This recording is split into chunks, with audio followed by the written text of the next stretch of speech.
Welcome back. This time I am with AIDAN CHARRON. He is Associate Director of Global Day Earth. And I would like to address with him an issue that should be uh, should be at the top of priorities, and yet it appears ignored. I believe, because of the poor way it has been sold in the last year. So I would like to start asking you. I remember the first times I saw climate activists trying to sell climate. They were appealing to the polar bear. Right. But the average American, when he has to weigh the polar bear and the price of gas at the pump, they will side by the latter.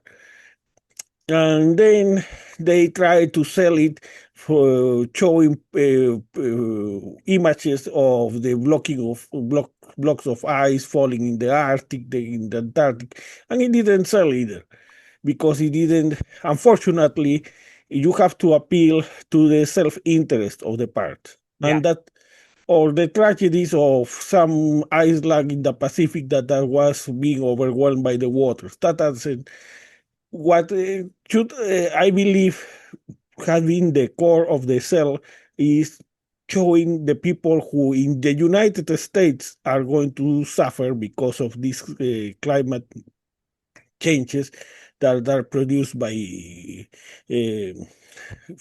man-made reasons. And that's something that we could show with images from Florida when the coastas are being progressively overwhelmed by waters, or by in the Midwest when climate change produces climate disturbances that have ended even in the cost of lives. So, what other examples could you give us about the how this climate change that is so neglected is really an existential threat for the average American?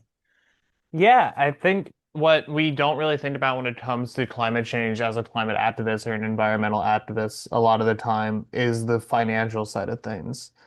Here in the US, every decision we make is kind of driven by finances and whether or not we can afford it, whether or not that we have the money coming in. Is it going to be a long-term investment? And when it comes to climate change, we don't give it those statistics very often. And if you look at some of the statistics, like since 1980, climate disasters have cost the United States over $3 trillion.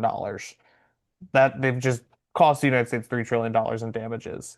And if you look at it every year, they're costing about $150 billion due to damages from whether that's the storm surge, the flooding, the high winds, whatever the cause may be. It is slowly going up, not even slowly going up in price, but we're facing more and more extreme weather conditions, and it's raising the price. And we do need to talk about the human element, but we also need to talk about that financial human element to it. And that's, I think, missing from the climate conversation is, hey, we know this affects people's health. We know this affects people's, well-being, but at the same time, it also affects their finances. And here in the US, that's kind of the communications that we think of and the communications that are most prevalent and the ones that are most influential in driving change. So, in my perspective, if we want to talk about the climate crisis, we have to do it from a financial backing or a financial talking point in order to get more attention. But You know, even in terms of human cost, the cost of lives, you don't see normally in climate activism any mention of for instance, the number of lives that can be tracked, to the number of losses of lives that can be tracked to climate change. It's just because the narrative has been trapped on this misconceived message of restraining consumption, that's which right. doesn't sell. So if I ask you how many lives can be the loss of in terms of the loss of lives, how many lives can be tracked in the United States to climate change? Well, I don't know about the United States, but I know globally, the directly related to when it comes to climate and climate change, it's millions. It's millions of people are lost annually Hmm. due to climate change. And that's because of rising temperatures in certain areas causing heat stroke. And then once again, those extreme weather conditions coming through and wiping out whole communities when they do happen. I mean, I'm from North Carolina. I've seen the firsthand effect of hurricanes. I was, Hmm. evacuated for 6 weeks a couple years ago due to a hurricane and the damage it caused, and the city's still recovering. We saw the same thing with Helene in Asheville, North Carolina, and the Western North Carolina earlier back in October of 2024. So these are constantly happening crises and they're constantly costing people's lives. And for some reason, we're afraid to talk about it. We're afraid to show people the really startling images. Like you said, it's the polar bear and it's the ice caps falling, but we're not showing the loss of human life that really drives And people. it's very telling that we don't have that number in the case of the United States, right? Because we should have that number because that's the number that those are the images that we could use to sell climate as a priority. We don't have them. And it's true that not every climate disaster, not every disaster is related to climate change, but at least we should have an idea which are Yeah. because of the intensity or frequency of these, for instance, these hurricanes, and how many lives have been lost because of that. So we don't have that number at hand, and that's very telling It's very because telling, and it kind of shows like the United States has not been focused on climate change as an existential threat when it should be. I mean, it's even even if we take the human element out of it, it's still costing us a bunch of money. If that's all the politicians want to talk about, and if that's all the rival parties want to talk about when it comes to the government is finances, then the climate people need to start bringing that more into the forefront and say, look, we have the loss of human life, and then we have the loss of money. Why isn't this driving change? yes, and then let me move then to the more economic part. Uh, and I am just passing by the issue of geopolitics that Mhm. is more related to the global effect, because the upheaval that the climate is going to create is going to affect the United States standing, because when you have chaos created by climate change, the your power is going to be the presence of the United States is obviously going to be contested either Yeah. by local powers that maybe petty from petty warlords to China. But Yeah. let me go to the economic part. So is even on the economic part, I remember that when I first heard about the Green New Deal, I saw it with optimism because I have read Naomi Klein's This Changed Everything. There are plenty of projects, so you could imagine that the Green New Deal was going to consider pilots, stages, so a kind of a plan. And it was just an invitation to discuss the seriousness of climate change. Well, yeah, but that's the point of that was the premise. So if you are going to sell me a Green New Deal bill that is going to invite me to discuss the importance of the Green New Deal instead of providing me solutions, what's the point? And we have wasted opportunities, for instance, in the economic message, in the case of, for instance, Solindra. You must remember how the fall of Solindra was demonized. Yet all the new jobs created by cheaper Chinese solar panels Mhm. was barely mentioned. Yeah, I mean when it comes to climate, it's a worthy investment as well when it comes to the renewable sphere, because renewables are going to be directly connected to climate change and the way we move forward. I think the issue when it came to talking about the Green New Deal is the framing of it, like you said. It's just this one bill that they were calling, or not even this one bill, but there's myriad of bills and different ideas they're calling the Green New Deal, the Green New Deal. And that's a scary term for somebody that thinks that any kind of investment in climate change is going to be a divestment away from Americans, when in reality, it's the opposite. If you look at how they framed the Inflation Reduction Act that was passed under the previous administration, that was essentially a climate bill. That was Mhm. the largest investment in the climate of all time, and it was done and passed so quickly and so well, and it was such an investment in Americans, is Yeah, because it was framed at that financial standpoint. It was, we are investing billions of dollars into clean energy projects. $22 billion in clean energy projects were unfortunately canceled due to this current administration.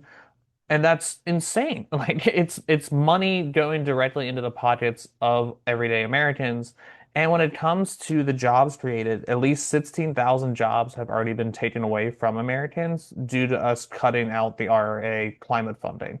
16,000 jobs that were permanent. It was building solar panels, building wind turbines, and making sure that those products are implemented and reducing the energy cost in the United States. But instead of us being like, oh, this is a great idea, the current administration reframed it again as a Green New Deal scare tactic, and they took it away from us. And that's our money, and that's money that could have gone straight into our pockets. that brings me to activism Mhm. because and to the Democratic Party. But let's go first to activism. The no About a couple of months ago, Jason Foreman published an article in Foreign Affairs, and he showed that how the main opposition to concentrating at the permitting at the federal level for expansions of the grid, the main opposition came from climate activists, which was sad and regretful considering that those projects were eaten by inflation because it takes about a decade to expand the grid because of lots of red tape at the state level. Those projects could not survive. And then what if you don't, and we are suffering that especially today with the expansion of artificial intelligence data centers. What's the alternative then if the grid is not available? Coal. So yeah, I think, we say the grid's not available currently. But what we're seeing from these data centers and things is we need incentives for them to build out their own basically power plants, and they need to be renewable energy power plants. And that can be difficult. That's going to cause a lot of permitting. It's going to cause some headaches for the community. But I think if they work alongside the companies and say, like, look, if you're building this power plant, you need to be paying the same amount as we are for electricity. And if you're building these power plants, you need to be providing back to the community and reducing our energy bills. It's not up, like the individual is a drop in the bucket compared to these large organizations and these large companies that are building the data centers when it comes to the amount of climate polluted. You and I are having this conversation over Zoom is, using some energy, but that has zero, like 0.0% compared to what a data center down the road from us does. You're based in Maryland, I'm based in Northern Virginia. Up the road, we have some of the largest data centers in the world. We're costing us the most amount of electricity ever, and we're not charging them for some reason. It's the cost of going back onto the average American person. And I think that's how we need to start framing it is like, hey, and I think it's a messaging that needs to come from the climate people as well of like, hey, we need them to start paying for this stuff. Like if we're going to be using all this electricity and we want it to come from renewables, they need to be the ones to pay for it. It's a good investment for them because renewable energy is cheaper than traditional fossil fuels, and it's a good investment for the community because they're receiving more taxes, a lower energy cost, as well as investment directly into that community. And let's suppose for a moment that the expanding the grid privately for Hmm. these data centers is not possible. What is the Mm. alternative? Fossil fuels, coal. Ugh, I hope not. No, it's renewable energy. I think the government needs to do its own in investing Well, back but into. let's assume If for a that's not an moment. option, Mhm. because there is the local governments insist in red tape and creating these expansions is going to take a decade and they cannot afford to wait for a decade. What alternative have these AI data centers? We can't keep expanding the AI data centers until we have these renewable energy, until we have enough power for them. It's criminal basically to keep expanding it, and we have enough data. Like we're on this constant expanding as quickly as possible. When I think if we just take a step back and slowly increase it over time and give the grid a chance to adapt, I don't have the answer for what the alternative is right now. I think nobody has the Is it answer. possible to replace it with coal or other fossil fuels? No, it's a bad investment because the cost of running off of fossil fuels and coal and those other materials that are, Mm, non-renewable, the cost mm. of those is going to continue to rise. And then it also is so much more volatile compared to the renewable energy when it comes to the market. But it's technically impossible because, if you are a company that has pretty much monopoly power Mhm. over these products that are related to artificial intelligence, you can always pass the increase of the price to the Sure. consumer. So Yeah. technically, it's technically possible to replace the electricity with other fossil fuel sources. Yes. Yeah, it is possible, but it is a bad investment. Yes, but when your alternative is to wait for a decade, what I mean is that many of these companies are going to do it, and Yeah. the climate is going to suffer as a Yeah. result just because some activists want to stick to the belief that we have to restrain consumption, even though that is defied by reality, especially Yeah. a reality that is marked by since 2014 for the presence of giants in fossil fuels like Russia, who are even happy that the Arctic is melting. Yeah.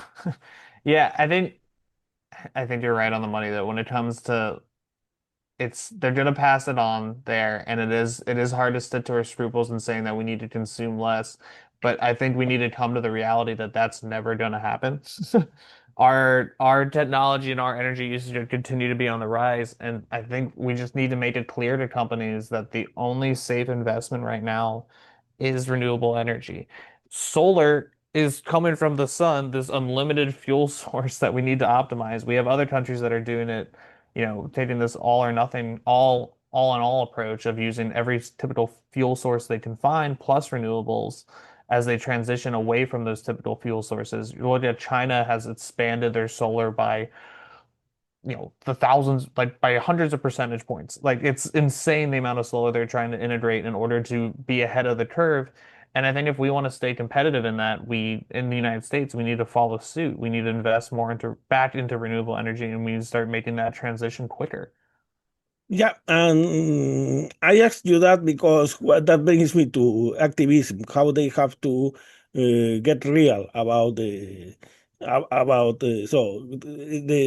if you ask the working class or a country like Indonesia that they have to restrain their consumption, you are already losing from Yeah, the start.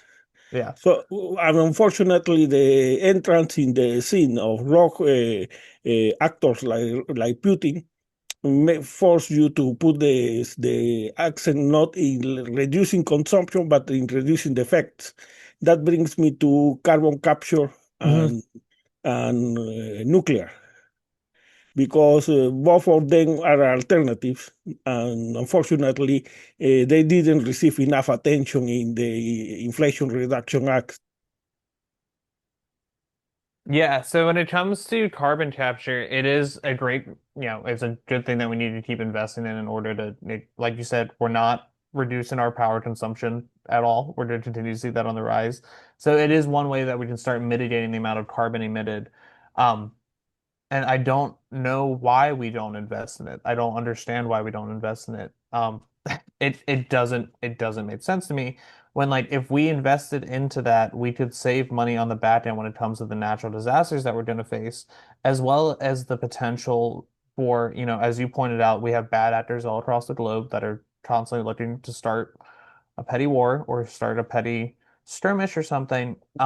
And that's only going to increase as climate change gets worse. And that's something that we have to start factoring in as well, is the cost on our military, the cost of our, our defense spending is going to go up when it comes to climate change as well, because we're going to start fighting wars over water, and we're going to start fighting wars over more wars over fossil fuel sources. We're already doing it. We've been doing it for decades, and it's only going to exacerbate as if we keep going down this line of this is our one fuel source we can use as fossil fuels. That's what we have to do. This finite resource that can be restrained by one or two bad actors that we have to battle over time and time again. And once we start limiting that, the carbon in the air is going to start making it hotter. Water's going to start becoming a dried up resource, and we're going to have to start fighting wars over that. And it's just going to keep exacerbating and exacerbating until we hit a breaking point before we even hit that breaking point of the 2.5 degrees Celsius. Yes, that is very telling that even though carbon capture and MIT has been making research about that serious Mhm. research, could at least allow you to gain time. It has received very little. Actually, I have heard activists criticizing carbon capture because as it is provided as a tax credit, many big companies use the tax credit, but don't reduce it. But the tax credit is not the only way you can use carbon capture. You can use Yeah. it through a regulation. I think So, the way that we have carbon capture set up, and if you're receiving that tax credit, is I think we need to make it a little more stringent. Instead of just being mhm, like net zero, is the kind of the idea when it comes to carbon capture is I mhm, am going to capture as much carbon as I put out, therefore I mhm. am a good actor. And that is better than the alternative of just keep on pumping through and you just carbon capture a percentage of it. But I think we need to start doing net positive. Like do the carbon capture and implement renewable energy into your building and into your energy production. And I see activists that reject carbon capture just because the way it's implemented as a tax credit. When they don't Yeah. implement it as a tax credit, implemented it as the power of the state to regulate, promote them, use the public funds to invest to fund MIT's research, create the technology, and then impose it through regulation. You don't have to use it through carbon to Right. create tax credit. It's not the only possible way of implementing it. Yeah, and I think what needs to be told is like, it may seem like an investment in just MIT. Like this money just it to an average American, it's like, oh, why are we investing in this high-ranking school that's already receiving billions of dollars each year to do endowments or whatever? I think what we need to reframe it as is like this is an investment in all of us. So this is saving all of us money. Like I know it seems like a large investment in the short term of let's just call it $1 billion going to MIT. That just seemed like I don't know what the actual number is, so $1 billion is pulled out of thin air. Um, if we're investing $1 billion, that's going to save, $5 billion down the road. And we just need to frame that to the average American of like, look, it's going to cost the US taxpayers $1 billion dollars right now, but over 5 years, it's going to save you $5 billion dollars. And this is where that money can go in towards. The money can go in towards social services. It can go in towards giving money back. It can reduce your taxes and reduce your energy bill. And I think that's the only way that we have to frame it is it has to be financial. It has to show benefit towards the everyday American. It can't just show benefit towards the professors or the people that are considered on a pedestal for most Americans. I guess it'd be the liberal elite or the coastal elite is kind of where people fear that the money is going towards. And that brings me to the point that, as I mentioned, it doesn't have all climate incentives don't have, or all climate related investment don't have to take the form of grants or tax credits. Hmm. Remember, for instance, the Tennessee Valley Authority by Roosevelt. It recover land, it create new electricity in areas that were neglected by private investment, and you could use also that model. Yeah, why not? I mean, why Sure. why not invest into our communities? It's Instead mind-boggling. of providing tax credit and Yeah, wait expecting the private sector to do the best to appeal to their better angels, just do it like Roosevelt did it in the Tennessee Valley exactly. Authority, and the private sector will have to adjust to that because they don't have any other chance. Yeah, I mean it's give the private sector the incentive to adapt. Don't just think that they will adapt on their own. And I think we've proven time and time again that that's the only way to do it is we have to say, look, we know you're giving money back to the economy via jobs and via products and via this, but at the same time, we need you to start being on the forefront. Therefore, we're setting up this restriction and we're going to invest directly into the public. You have to come along with us. We shouldn't be coming along with the private sector. And before I go to the Democratic Party, uh, let me mention the issue of nuclear. Many activists are against nuclear, but they are assuming naively that they are already at the other side of the river. When you are already at the other side of the river, probably you can get rid of nuclear, but not now, because otherwise any backlash against climate for very capricious reasons, like the case of MAGA and Trump, is going to mean getting back to fossil fuels. It's not going to mean even Yeah. going to nuclear, and you are going to end up much worse.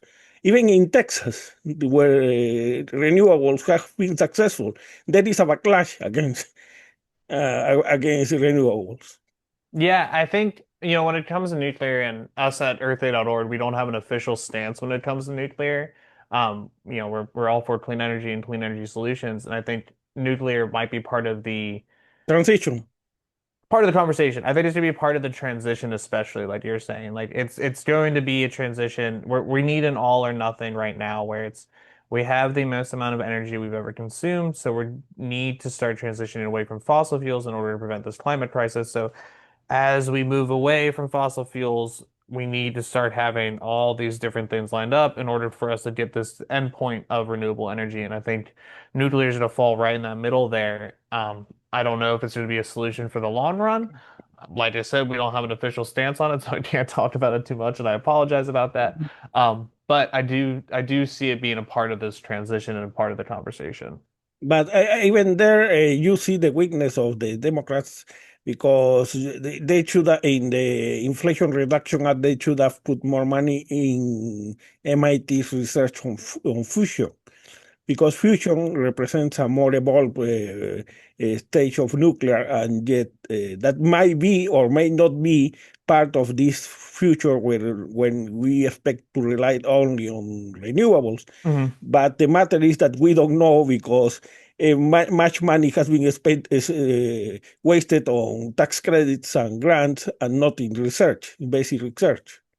Yeah, I can't speak on the Democrat Party. We are a bipartisan organization, or Mhm, nonpartisan organization. mhm. But I do have to say, when it came to the previous administration, when it came to talking about that, I think once again it has to come back to this isn't just an investment in MIT. Like this isn't just scientists doing science for the fun of doing science. I'm sure there's scientists out there that would love to do science just for the love of doing science, but these are investments into the United States, and these are investments into every single individual in the United States to eventually reduce our energy costs so that all of us can live a cheaper life. I mean, we're facing the highest cost of all time, and like that was a viable or maybe a viable solution that we are trying to come up with. We have to research new alternatives. We have to research new technologies in order to get us out of this crisis. It's going to be a twofold thing of us going back towards trying to consume less, which we don't think is going to happen with data centers. But at the same time, we need to start doing more like we need to start investing more in technologies that are both kind of using back, like looking backwards of like even when it comes to building things, like positioning of buildings needs to be more thought out. And I think when it comes to fusion, it just needs it's an all possible alternative that we need to think about. And I think the way that it was framed was very poorly in the sense of like, look, we're just throwing money at MIT to come up with some issues. When it was like, oh, this is potentially a viable solution that's going to save you money. And I think that's just the way the conversation has to be framed. But it's unavoidable the discussion about the Democratic Party, right? Even if your organization is non-partisan, because you cannot expect this kind of moves from the Republican Party, at least not while MAGA is on command. But unfortunately, the Democratic Party is playing dead. They cannot get a resolution even on issues like Palestine. So they cannot, they keep tripping on their own feet over and over. So having said that, is how then to sell, if you cannot rely on the Democratic Party in Mm. the short term, what could you do to sell a reasonable climate message that, as you see, is going to even be opposed by other climate activists that are still clinging to the idea that we have to reduce consumption and appeal to the better and all that nonsense that has failed Mhm. in the past. How would you sell it? I would sell it as that it's an investment into America's future. You just use buzzwords, it's an investment into America's energy independence and its investment in America's energy output. We're going to make money after we invest in renewable energy. Probably mentioning what the Green New Deal failed to do, that is the pilots and projects that are Yeah. possible. For instance, the cases or the effects of employment, like for instance, winterization after the Mhm. fall of Solindra, probably doing all this, probably appealing to the private sector to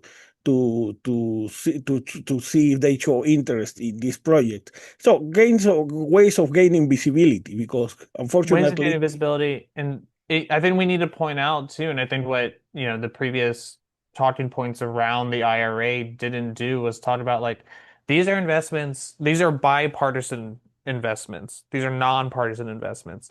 The majority of money that came from the Inflation Reduction Act, sorry, went directly to what are considered Republican districts. The majority of money went towards that. And I think that just wasn't talked about enough. I think there needs to be like, hey, like no matter what side of the field you consider yourself on, we're all working to try and we have to all work together in order to invest in America. We all have to work together to improve America.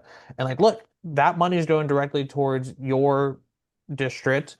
And it's not going towards my district. And I think that was just really not talked about enough. It was not talked about in a nonpartisan way. It was talked about in this bipartisan way of like, hey, you're a bad guy, you're a bad guy. And I think what we needed to do is be like, look, no one's the bad guy. We're all trying to work towards this common goal.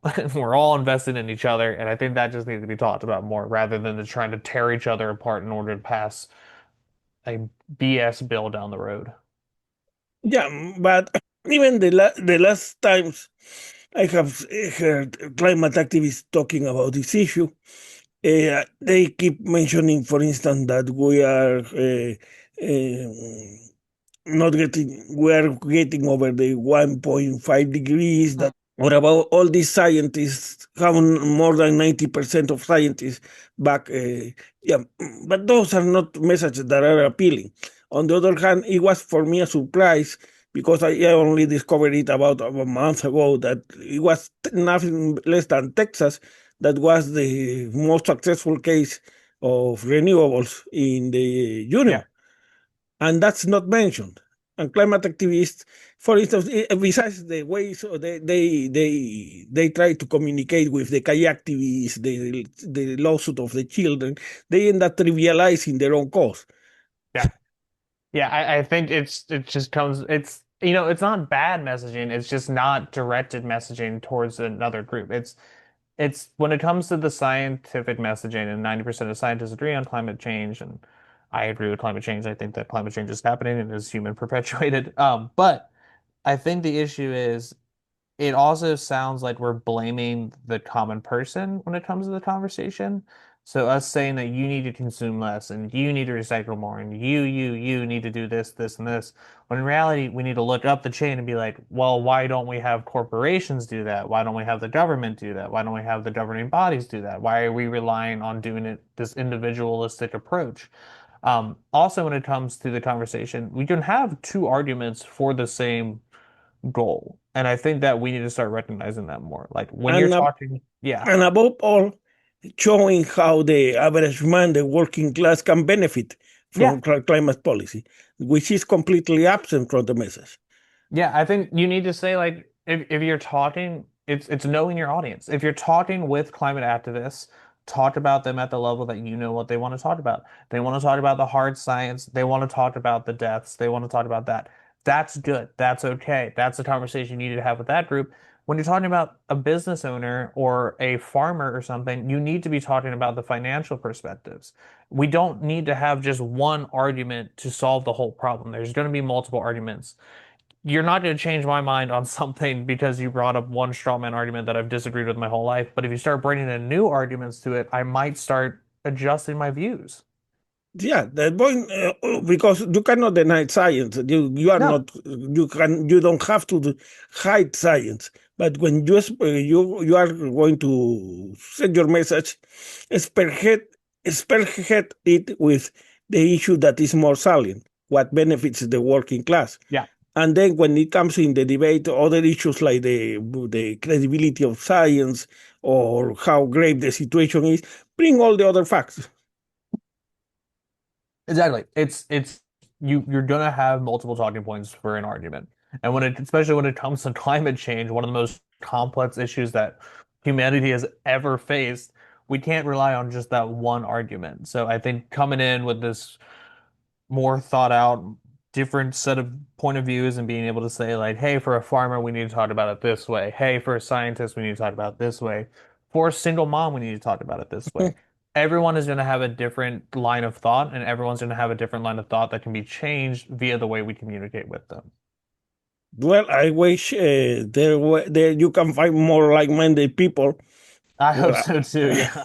because most of the climate activists I have seen is even, as I said, picturesque, like the kayak activists, the lawsuit of the children, and that's unfortunately what gains more visibility, and that's what unfortunately gains more irritation among the working class. Yeah. So let me give you the last minute and a half, so you can have the last word, and so you can mention anything that we have not mentioned or which you want to bring visibility. Yeah, I think it's important to note that individuals are not responsible for the climate crisis. And it's not up to one person to solve the climate crisis. It's going to take everybody to kind of working together in different avenues in order to solve this issue. And like I said, if you need to communicate with somebody on a point that they're just vehemently disagreeing with, try to find a different argument. Don't keep trying to hammer in on the same messaging that we've hammered in on 20 years. If it hasn't been effective, switch it up a little bit. And I think that's the only way that we can keep moving forward. And above all, go for the issues that work. So sometimes people say who consider themselves strategists that this issue has to poll well. That is Yeah. necessary, but no, it's not sufficient. The issue also has to be salient, and you have to make it salient. It's always possible, Yeah. like Trump come with immigration in 2016, and it has to be a determinant of your vote. So Yeah. more important when compared to each other issues, it has to come before, and on that, climate activism have to work a lot. But that's all the time we have for now. And thank you for, Thank you. and hopefully we can retake this conversation again sometime, or you can bring to my attention anything that you believe needs more visibility. Maybe I'll bring you some good news. I think you need some good news for the argument. I'm Oh just yeah. bringing you nothing but good news. How about that? I'll try. Okay. Okay, let's try. Thank you. All right, thank you.